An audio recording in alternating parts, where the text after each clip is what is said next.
Tere õhtust siit Brüsselist, Euroopa Liidu pealinnast, Belgiast. Nädala kokkuvõte teisipäeva õhtul, kuigi nädala poole õieti alanudki, kuid erakorraliste asjaolude tõttu ma teen seda täna õhtul ja üritan ka seda põhjendada ja selgitada. Eelmise nädala lõpus ma lubasin, et järgmine video tuleb Strasbourgist, kus peaks toimuma meil siis suur parlamendi täiskogu istung koos hääletuste debattidega. Kuid, nagu me uudistest oleme väga palju lugenud, et koroonaviirus on levimas üle Euroopa palju jõulisemalt, siis tuli erakorraline otsus möödunud nädala neljapäeval või reedel, et Strasbourgi nädal jääb ära. Kuna üks haiguskolle hakkas tekkima Alsace'i piirkonda, ehk siis Prantsuse ja Saksa piiri lähedale, just nimelt Strasbourgi piirkonda, siis sellest johtuvalt otsustas parlamendi president David Maria Sassoli, et seda istungit seal ei toimu ja korraldatakse täiskogu istung hoopis Brüsselis. Kuid kuna see viirus levis edasi, tekkis uusi haigestunuid, siis nädalavahetuse jooksul võeti vastu kiire otsus, mida ma jälgisin siis meililisti vahendusel, et toimub lühendatud variant täiskogu istungist, hääletused jäetakse ära, ehk siis kogu selle nädala, täiskogu nädala, mis on kord kuus, mõte ongi hääletused, kus hääletame resolutsioonide, raportite, eelnõude üle, siis seda ei toimu, kuna ei soovitud, et üle 700 parlamendiliikme oleks ühes saalis kõik koos, kuna see suurendab riski, et võib hakata viirus levima ka siin suures saalis. Ja otsustati korraldada ainult mõned suured debatid olulistel teemadel, milleks oli näiteks täna hommikul koroonaviiruse levik, teiseks Euroopa Liidu eelarve raamistiku arutelud ja kolmandaks siis olukord Kreeka-Türgi piiril migratsioonikriisiga seoses. Kuidas nüüd alustada? Alustuseks pidi olema muidu eile õhtul, ehk siis täiskogu nädala alguses, üks suuremaid debatte, mis käsitleb paremäärmusluse tõusu, ekstremismi levikut Euroopas, mis ohustab meid kõiki. Ma olin registreerinud sinna ka oma sõnavõtu, sinna debatti, et pidada kõne, et öelda neile siis kõigile vasakäärmuslikele, sotsialistlikele, liberaalsetele jõududele, et vabandust, see, kui mõni hull Saksamaal, skizofreenik, võtab noa ja ründab kedagi, see ei ole veel mingisugune paremäärmusluse levik, mida saab inkrimineerida paremkonservatiivsetele parteidele. Teatavasti on räägitud palju meedias, kuidas üks paremäärmuslik segane ründas oma poliitiliste vaadete tõttu teisi inimesi. See on totaalne vale. Küll aga ma oleks öelnud seda, et vabandust, aga miks me ei ole arutanud siin parlamendi suures saalis debati käigus näiteks tuhandete naiste vägistamisi ja ahistamisi Saksamaa suurlinnades uusaastaöödel? Miks me ei ole arutanud noarünnakuid migrantide poolt? Miks me ei ole arutanud näiteks pommiplahvatuste hüppelist kasvu Rootsi linnades? Miks me seda ei räägi? Miks me ei räägi vasakäärmuslikest jõududest, kes mahitavad migratsiooni, mis omakorda toob kaasa meile suure julgeolekuohu? Kuid, nagu ma enne ütlesin, tõmmati kogu see plenaaristungi programm minimaalseks. See debatt jäeti ära, ehk siis ei olnud mitte ühtegi debatti eile õhtul. Mina jõudsin siia õhtuse lennuga, umbes kell 8 olin parlamendis ja selleks ajaks oli muidugi see istungi avamine läbi ja ühtegi asja ei toimunud. Täna hommikul oli siis debatt koroonaviiruse teemal, kus ma ei osalenud, kuna mul oli paar kohtumist. Küll aga praegu just ma tulin siia seda videot tegema suures saalis, kus ma pidasin kõne migratsiooni teemal seoses Kreeka ja Türgi olukorraga. Pidasin kõne eesti keeles, et võimalikult teravalt ja otse öelda oma arvamus välja. Selle kõnet saate peagi vaadata ka sotsiaalmeedias ja YouTube'is. See läheb kindlasti üles ka minu kodulehel jaakmadissa.ee. Kindlasti, kui te olete nõus selle sõnumiga, siis jagage edasi, sest massimeedia vastu võitlemine ei ole kerge ja meil tuleb ühiselt jõud koondada, et meie sõnum leviks kas või läbi sotsiaalmeedia sadade tuhandete Eesti inimesteni. Mida veel?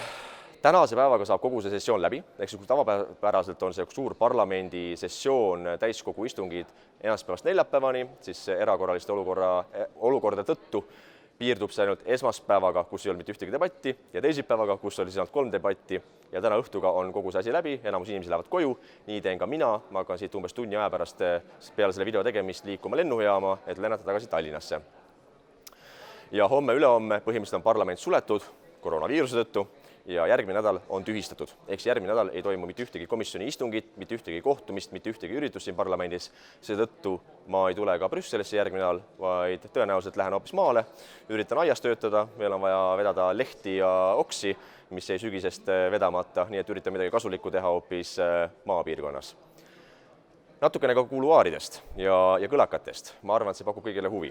Täna ma kuulsin ühe väga usaldusväärse tuttava käest, kes töötab meile väga lähedal siin parlamendis, et kui ta oli ühel ametlikul lähetusel või tööreisil, kus grupis oli ka üks Eestist valitud Euroopa Parlamendi liige Marina Kaljurand, siis Marina Kaljurand oli temaga jutule saanud kuidagi õhtusöögi käigus ja loomulikult see härrasmees oli hästi viisakas ja niisama uuris, et kus sa tuled, mis sa teed, mis on teie seisukohad, siis jäi kõlama 3 seisukohta omavahelises vestluses, mis ma täna teada sain. Esiteks, tegemist on endise välisministriga, teiseks, ta on venelane ja kolmandaks, oi, kuidas ta ei salli Jaak Madissoni. Ma hakkasin selle peale muidugi täna naerma, kui ma seda juttu kuulsin, et mismoodi ta nii-öelda võõra inimesega räägib omavahel, et oma taustast ja oma tegemistest ja sellest, et keda ta ei salli. Esiteks see, et ta välisminister on olnud, on muidugi fakt, jah, ta on olnud, aga see, et ta rõhutab omavahelises vestluses välismaalastega, et ta on venelane, no ma ei tea, 2016 presidendivalimiste kampaania all tundis ta väga puudutatuna, kui meie nimetasime teda venelaseks ja ütlesime, et Eestil võiks olla äkki eestlasest president, mis muidugi ei tähenda, et Kersti Kaljulaid, kes on küll nii-öelda rahvuselt eestlane, oleks kuidagi parem temast. Ma arvan, et võtta üks ja viska teist. Ja see kolmas, et sa hakkad ütlema, et issand, kuidas ma ei salli või kuidas ma vihkan Jaak Madissoni. Noh, see, et sulle poliitilised vaated ei meeldi, on üks asi, aga teine asi, ole normaalne inimene vähemalt. Et ma tean siin palju inimesi, kellega meie seisukohti kattu, kuid see ei takista siiski vahel koos kohvi joomast ja arutlemast muude teemade üle. Aga noh, mis seal ikka, las tema olla. Seega, kui Marina, kui sa praegu siin näed, siis ma võin sulle öelda, et mina küll sind ei vihka või mina sind ei salli. Ma lihtsalt ei salli sinu poliitilisi vaateid ja ma ei salli sinu seisukohti, mis tahavad nõrgestada Eesti rahvusriiki ja teha Eestist ühe väikese vürstiriigikese Euroopa Liidule või Euroopa Komisjonile. Aga isiklikult mul pole sust sooja külma. Kokkuvõtlikult, mis puudutab koroonaviirust, siis hoidke tervist, peske käsi, hoiduge suurtest massiüritustest. Ka mina olen üritanud olla ettevaatlik siin, nii lennujaamas liikudes kui ka lennukiga sõites, et olla inimestest natukene kaugemal, olla rohkem hoolikam hügieeni mõttes. Ma pesen vist 3-4 korda rohkem käsi, kui ma kunagi varem teinud olen. Ja üritame üle elada selle perioodi. Ma arvan, et küll lõpuks sellele tuleb ka lõpp ja loodame, et Eestis väga hulluks asi ei lähe, kuid siin tuleb ka muidugi panna südamele valitsuse vastutus, ehk siis ka Vabariigi Valitsus peab kindlasti analüüsima kõiki riske palju mustemates stsenaariumites, et ennetada suuremaid ohte. Pigem reageeri üle, kui alareageeri, sest need ohud pärast, mis võivad saabuda, siis on liiga hilja reageerida, nagu me täna näeme Itaalias. Ja kui hästi läheb ja kui viirus väga hullult ei levi üle maailma, siis 22. märtsi õhtul, ehk siis järgmise nädala lõpus pühava õhtul peaksime lendama Lõuna-Aafrikasse ühele missioonile, mis on korraldatud meie poliitklubi poolt, et kohtuda seal farmeritega, kes siis näitavad meile piirkondi, kus on tapetud valgeid farmerid mustanahaliste neegrite poolt. Kohtume parlamendis opositsioonierakonnaga, mis on siis Valgete partei, et rääkida valgete vastasest rassismist. Kuid me kõik loodame, et see reis siiski saab toimuma, et me saaksime need kohtumised ära pidada ja et ma saaksin anda ka teile tagasisidet, et mis on sellest tegelikult toimumas, sest Euroopa Liidus või Euroopa Parlamendis seda teemat muidugi ei käsitletada, kuna valgete vastane rassism on ju täiesti normaalne. Et see ei ole mitte midagi hukkamõistu väärt, kuna nii peabki olema nende arvates. Seega me üritame rohkem infot tuua otseallikast ja pidada need kohtumised ära. Kuid see kõik on veel nii-öelda 70-30 tõenäosusega, et see reis toimub, sest kui tõesti läheb asi hulluks ja see viirus juhtub ka levima ka Aafrikas, siis paraku arvatavasti meie missioon tühistatakse või lükatakse edasi. Kuid seniks loodame parimat. Mis muud? Ma loodan, et teil tuleb ilus kevade saabumine, nautige õues väga ilusad ilmi. Ma olen käinud ka väga palju jalutamas väikemees Jakobiga, nii et täna õhtul jõuan tagasi Eestisse ja viimase sõnumina neljapäeva hommikul kell 12 toimub Riigikogu ees meeleavaldus otsedemokraatia toetuseks, et tuleks lõpuks tagasi põhiseadusesse õigus inimeste poolt algatada seaduseelnõusid ja referendumeid.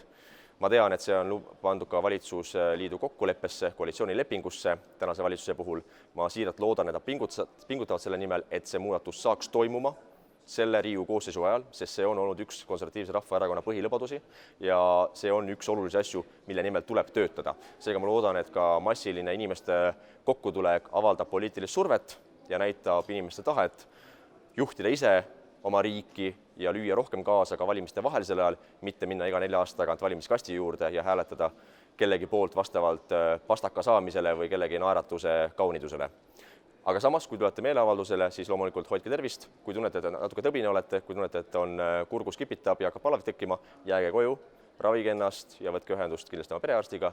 Seega ohutus enne kõike ja alles siis poliitika. Olge terved ja taas kohtumiseni!